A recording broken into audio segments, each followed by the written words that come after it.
Sobat SPB, salam pengabdian. Selamat datang di podcast SPB aja dengan aku Nia dan partner aku Michelangelo. Salam kenal buat kawan-kawan semua.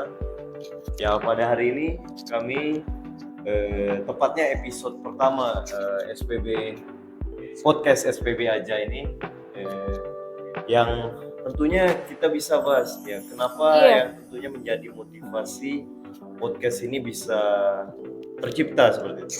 Iya, jadi tujuan utama dari podcast SPB itu kita hendak menggaungkan terkait isu-isu kemanusiaan, pendidikan, dan lingkungan. Dan di episode perdana ini, tak kenal maka tak sayang, oleh sebab itu kita episode pertama ini mengundang founder dan sekaligus ketua, yaitu Kak Herdian Armadani. Iya nggak Kak Eng? Iya, waduh, ini pokoknya episode perdana kami yang dengan tujuan bukan apa-apa seperti yang dibilang sama rekan saya tadi, untuk menyebarkan seluas-luasnya lah terkait kemanusiaan. Jadi bisa kita mulai langsung podcast kita yang langsung dihadiri oleh one and only founder of SPB Bali. Selamat datang Kak Dani. Halo, selamat datang. Terima kasih sudah diundang di podcast Social Project Bali aja. Nama lengkapnya Herdian Armadani, biasa dipanggil Dani. Aku salah satu founder dari Paguyuban Social Project Bali. Jadi di Paguyuban Social Project Bali ini ada dua founder ya. Yang pertama Igusti Putu Arya Utama atau akrab dipanggil Arya.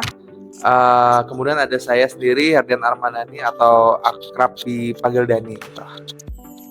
Baik. Iya, kalau ini mau tahu sedikit nih Kak, latar belakang dari Kak Dani sebelum Kakak masuk ke SPB, sebelum membentuk SPB ini dulu Kakak sebagai apa nih Kak, pengalaman? Oke, untuk latar belakang sendiri, aku dulu kerja di kantor, salah satu di perbankan juga, sempat di hospitality dan di startup, yayasan juga sempat, terus mendirikan SPB sama Arya itu dari tahun 2020, tepatnya 19 September 2020. Kami berdua pada awalnya hanya membuat sebuah grup WhatsApp, di mana grup tersebut itu grup yang didedikasikan untuk kegiatan sosial. Pas itu kita ada baksos ke panti asuhan.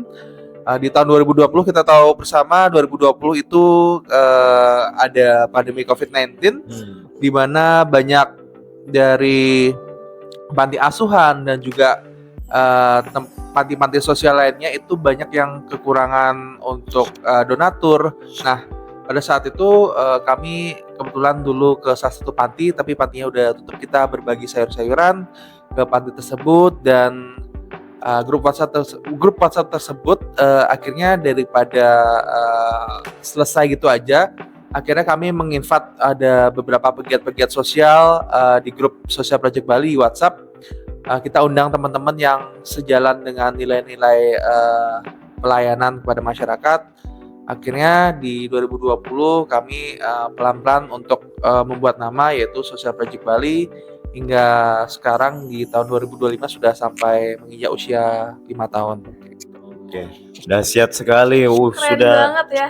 Iya. Awal mulanya cuma dari grup WhatsApp berdua, terus jadi sebesar ini. Betul dari tahun 2020 dan sekarang sudah 2025, 5 tahun, dan saya juga sempat lihat masih sustain seperti itu. Dan sempat saya juga di grup Instagram itu saya banyak sekali pengikutnya, dan hanya 2 orang di awal itu. Dan tadi sempat itu ada menarik satu Bang, yang isu pertama waktu COVID itu, dan ternyata di sana ditemukan ada salah satu panti yang tutup tuh. Itu tutupnya karena apa Bang? Karena dia kurang disustain, maksudnya nggak ada lagi support itu atau seperti apa? Itu saya tertarik. Oke, jadi sebenarnya pantinya itu masih sudah tutup karena mungkin operasional ya. Karena pas itu beberapa panti itu ada yang kekurangan donatur, karena kebanyakan sih kalau di Bali sendiri untuk donatur di panti asuhan itu kebanyakan dari sektor hospitality. Nah, 2020 itu kita dihantam pandemi, banyak dari donatur yang bekerja di hotel atau industri hospitality itu harus di PHK. Nah, dari situ kan otomatis panti yang nggak ada donatur lagi itu susah gitu, apalagi bantuan juga menipis. Nah dari Sosial Project Bali itu adalah sedikit bantuan untuk sayur mayur kayak gitu. Jadi dari sanalah akhirnya sampai detik ini. Nah ini menarik juga nih Kak, kan tadi Kakak bilang bahwa Kakak tuh mengundang yang pihak-pihak instansi entah komunitas untuk gabung ke Sosial Project Bali. Awal mula terbangun networking ini tuh bagaimana Kak? Apalagi kita bisa lihat banyak sekali panti asuhan, yayasan yang sudah dibantu oleh Sosial Project Bali. Bagaimana Kakak membangun atau membuat donatur ini tuh jadi banyak yang mendukung SPB sendiri Kak? Bisa bantu? Oke, kalau misalkan untuk donatur sendiri, kita pada awal berdiri itu ada satu project sih yang kita buat. Yang pertama projectnya namanya donor darah. Itu donor darah kita ada pada saat itu ada 4 komunitas yang berkolaborasi. Nah pada saat itu komunitasnya itu kita ada 4 sih pada saat itu komunitas kita buat kegiatan donor darah, dan itu sama sekali kita nggak ada donatur ya. Donatur itu pertama kita pakai uang pribadi sendiri sih, uang pribadi kita patungan buat kegiatan donor darah. Saya ingat banget tuh donor darahnya di markas PMI yang ada di Imam Bonjol, yang pada saat itu kita hanya kurang lebih 10 orang untuk buat kegiatan, nggak ada donatur sama sekali.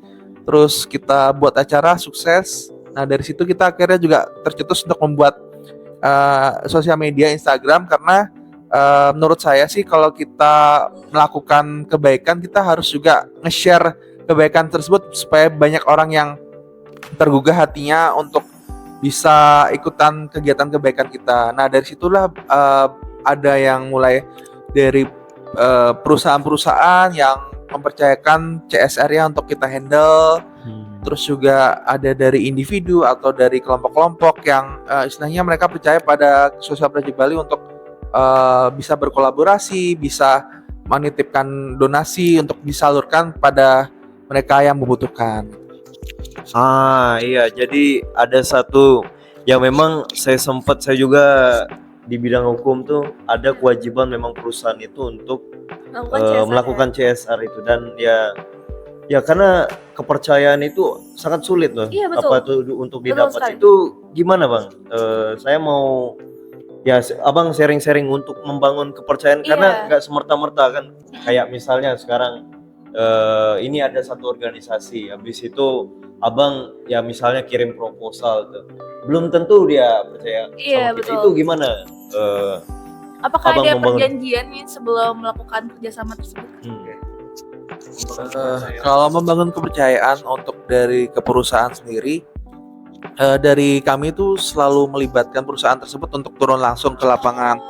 Jadi istilahnya kita buat kegiatan baksos, terus kita rancang kegiatannya seperti apa, lalu kita ajak tentukan hari, kita ajak ke tempat mungkin panti asuhan atau panti sosial. Nah perusahaan kita ajak juga berinteraksi, oh begini kegiatannya, jadi mereka pun juga akhirnya oh ya pokoknya sama Sosial Project Bali aja, tidak berpaling dengan yang lain kayak gitu.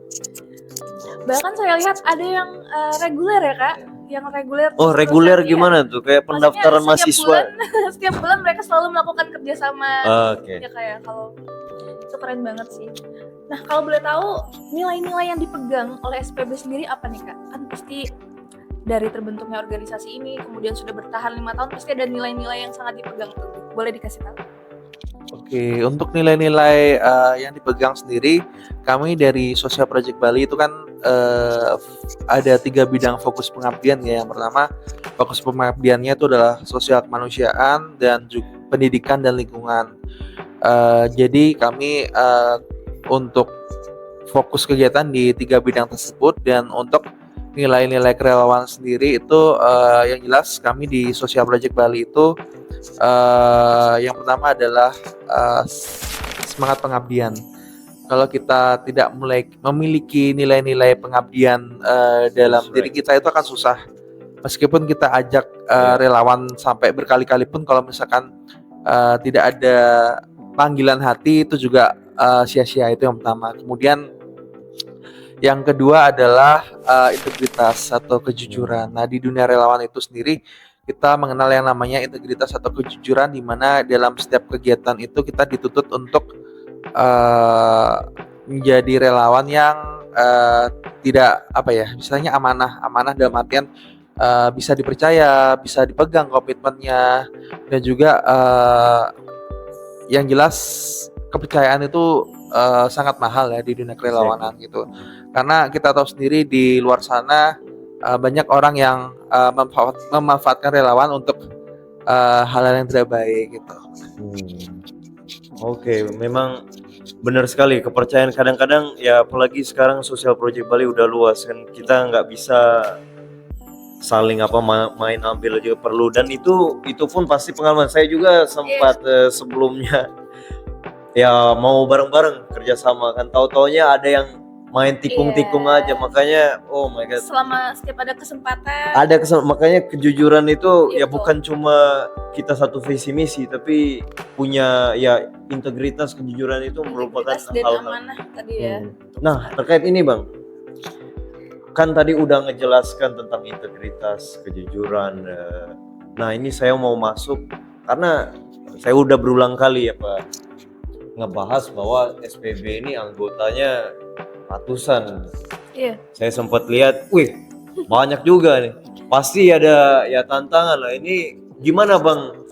Misalnya ya pertama ada 3 tadi ya, pendidikan, lingkungan, sama sosial kemanusiaan. Nah, yang jadi pertanyaan kayak 3 nilai ini dilaksanakan, sedangkan ada banyak anggota. Itu gimana Bang memanage semua anggota sama untuk agar nilai-nilai ini tetap berjalan langsung di ketiga itu gimana Bang memanage itu, dan tantangannya gimana?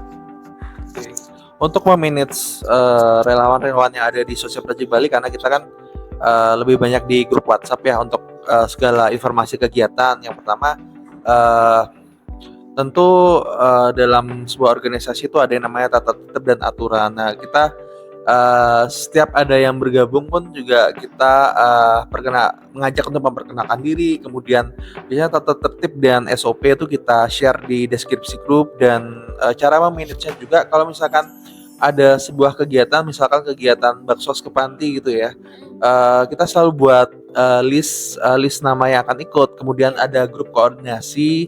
Jadi di dalam grup ini kita ada grup koordinasi, misalkan kegiatan ke panti asuhan A gitu, kita ada grup koordinasinya, dan dalam grup koordinasi tersebut kita akan membagi relawan-relawan tersebut untuk misalkan mereka ada mendelegasikan tugas untuk bagian dokumentasi, kemudian bagian logistik, dan bagian divisi-divisi yang lain gitu. Dan juga untuk menjaga relawan tersebut supaya bisa solid dan bisa terus sama kita, ya kita sering mengadakan kegiatan keakraban atau gathering dan fellowship gitu. Oh ya, keren banget sih Kak. Jadi dalam organisasi ini sendiri juga sudah sangat terorganisir dan sistematis ya. Sebagaimana yang diceritakan Kak Dani tadi, setiap kegiatan dibagi dalam grup-grup koordinasi. Jadinya untuk memanage sebanyak itu anggota jadi tidak sulit lagi ya kayak. Iya, benar. Berarti harus setiap ada kegiatan ada grup ya, saya bilang spesial terkhusus sendiri untuk supaya enggak ya, karena banyak banget 500 ada berapa panti, misalnya ada 50 panti misalnya dijadiin satu itu, sedangkan ada hal-hal yang nggak bisa dibuka juga di grup kan, yang privat itu. Oke. Jadi bisa itu. Next time saya bisa join Bang gatheringnya berarti Bang. Bisa banget. Yang jelas terbuka ya Kak ya? Ya, yang jelas sudah terdaftar sih di relawan Social Project Bali. Mungkin bisa di-spill nih Kak, kalau misalkan ada relawan yang ingin gabung di SPB itu gimana caranya? Apakah yang dari luar Bali pun bisa bergabung? Oke, yang pertama untuk bergabung di relawan Social Project Bali, kita ada beberapa ada beberapa saluran media sosial, salah satunya Instagram. @socialprojectbali. Di Instagram tersebut kita ada link atau tautan yang bisa teman-teman akses. Itu ada link tr.ee/socialprojectbali. Di sana bisa ada pilihan oprek relawan, bisa mendaftar di link tersebut atau tautan tersebut, dan nanti akan terhubung dengan grup WhatsApp.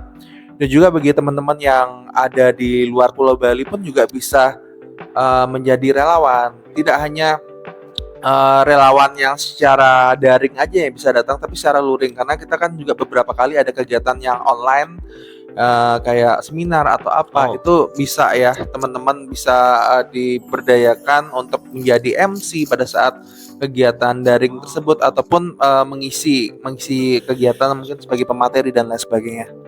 Oh, menarik banget. Berarti bukan cuma kita kayak menyalurkan bantuan ke panti asuhan, atau kita tadi sempat ke lingkungan untuk melakukan dosen. Bisa personal development, misalnya kita kayak mau latihan public speaking untuk menjadi MC atau menjadi narasumber, bisa join ya. Saya juga dalam hal ini ya, mungkin saya formal saya bilang ini salah satu teknik iklan zaman dulu ya. Untuk linknya bisa diakses di bawah ini. Ya mungkin sekarang belum ada linknya, tapi bisa taruh link di bawah ya. Nah, linknya nanti di bawah. Dan nanti editor ya, Diolas bisa ditaruh link di bawah ini untuk pakai Google Docs apa Google apa untuknya? Pakai Google Form sih. Jadi ada tautan, jadi ada oprek untuk relawan, gitu, ada bacakannya. Oke, berarti bisa diakses di Instagramnya SPB Bali. Ada di sana linknya tuh, kawan-kawan bisa akses untuk daftar. Ya bukan cuma kemanusiaan, tapi kalau kawan-kawan mau membangun jaringan atau menambah skill untuk public speaking bisa join. Networking juga ya kayak. That's fucking right. Apalagi That's right. Anggota SPB ini sangat banyak sekali gitu kan. Teman-teman bisa ketemu dokter, nih ketemu yang lulusan hukum juga gitu. Jadi sangat bagus buat teman-teman semua membangun networking di komunitas Social Project Bali. Betul sekali. Kemudian harapan terbesarnya kakak nih untuk SPB sendiri apa? Oke, harapan terbesar sih kita bisa, kalau dari SPB bisa lebih banyak membantu orang-orang yang belum beruntung ya. Bagi mereka-mereka yang beruntung, contohnya sih mungkin ada difabel atau mungkin lansia yang kurang mampu, kemudian ada yang mungkin perlu beasiswa pendidikan, yang mereka dari latar belakang ekonomi yang menengah ke bawah. Kita ingin banyak membantu orang-orang di sekitar kita. Dan di grup Social Project Bali sendiri kita ada grup Ranger Donor Bali. Jadi kita ada organisasi sayap kanan namanya PDDI Bali, Unit Social Project Bali. Kita sering banyak membantu sih pasien-pasien yang memerlukan darah. Jadi ada format khusus yang bisa kita bantu share, dan itu juga efektif banget untuk membantu mereka kayak gitu. Kalau kita tidak punya harta, kita bisa membantu dengan share info kebaikan kayak gitu. Terus harapan terbesar sih ya itu tadi, bisa lebih banyak membantu orang, terus lebih banyak anak-anak muda di Bali yang tergerak untuk melakukan aksi sosial, tidak hanya memantau saja di sosial media, tapi bisa turun langsung ke lapangan. Betul. Apalagi ya, memang saya sempat lihat satu di Instagram, mungkin nanti linknya di share. Karena di sini kita nggak ada PowerPoint buat itu. Bisa itu videonya bagus sekali. Keadaan dokumentasi kegiatannya? Bukan. Maksudnya dia filosofi. Ada dua korek api. Yang satu hidup, yang satu direndam ke air tuh. Habis itu yang direndam air tuh dihidupin kan. Terus dihidupin sama orangnya itu nggak mau hidup. Tetapi yang satu kan belum direndam air. Yang satu dihidupin, tapi setelah korek itu didekatkan ke yang nggak mau hidup karena direndam tadi, dia langsung hidup. Jadi saya dapat poinnya tuh, kadang-kadang orang-orang yang nggak privilege itu perlu uluran tangan kita. Dan ya kalau kadang-kadang kalau bukan kita yang ngebantu, kita yang terpanggil untuk kemanusiaan ini siapa lagi yang bantu mereka, karena mereka tuh kadang-kadang sama kayak korek api tadi punya apa tuh yang perlu bantuan untuk Memantiknya ya kayak. memantik api yang ada di hati mereka. Betul, Apalagi sekali. yang kayak saya pernah lihat yang depresi itu, jadi mereka perlu Iya. bantuan dan kemanusiaan Uluran itu tangan luas. dari orang untuk menarik mereka keluar dari kegelapan. Betul gitu. sekali. Jadi ya itu mungkin ya karena udah diingatkan sama apa tuh namanya manajer kita ini, manajer SPB. Yang terakhir Bang, bisa disampaikan apa yang menjadi kata-kata untuk ya Pesan-pesan. kesan-pesan untuk anak-anak muda yang ada di Bali. Pesan untuk anak muda di Bali,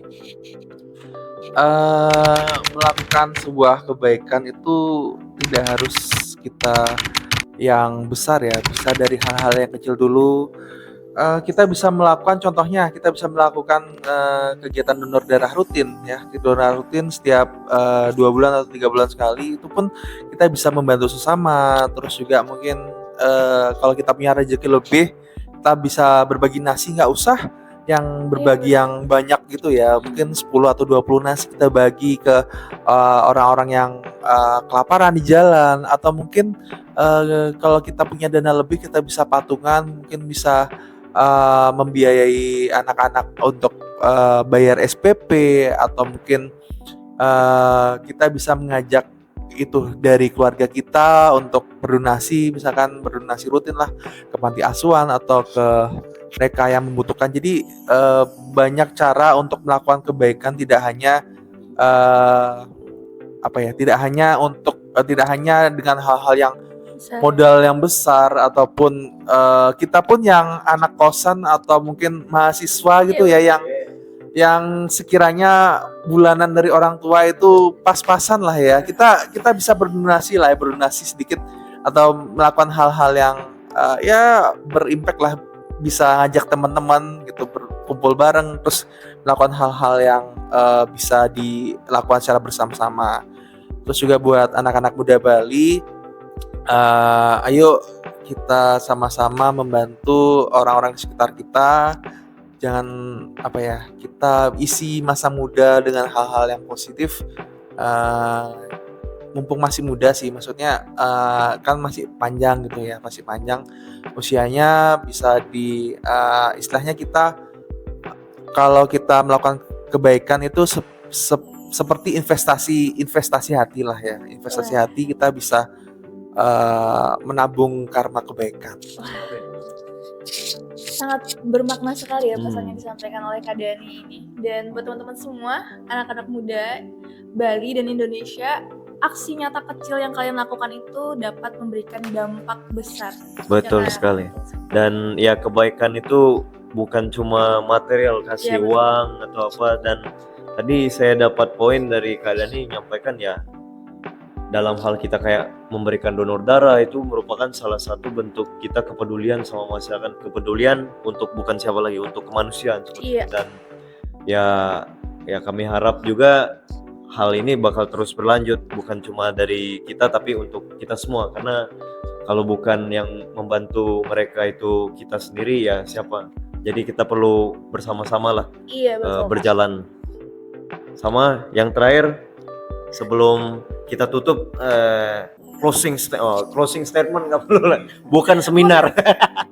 Bukan seminar, sorry saya lupa, karena biasa namanya formal ya, kayak biasa formal diskusi FGD forum group discussion biasa. Dan ya ini ilmu baru juga buat saya. Jadi ini yang terakhir Bang, untuk kira-kira bukan kira-kira, yang pastinya satu kata untuk SPB ini apa Bang? Nah, apa? Satu kata untuk SPB, luar biasa. Luar biasa. 2 kata itu Bang.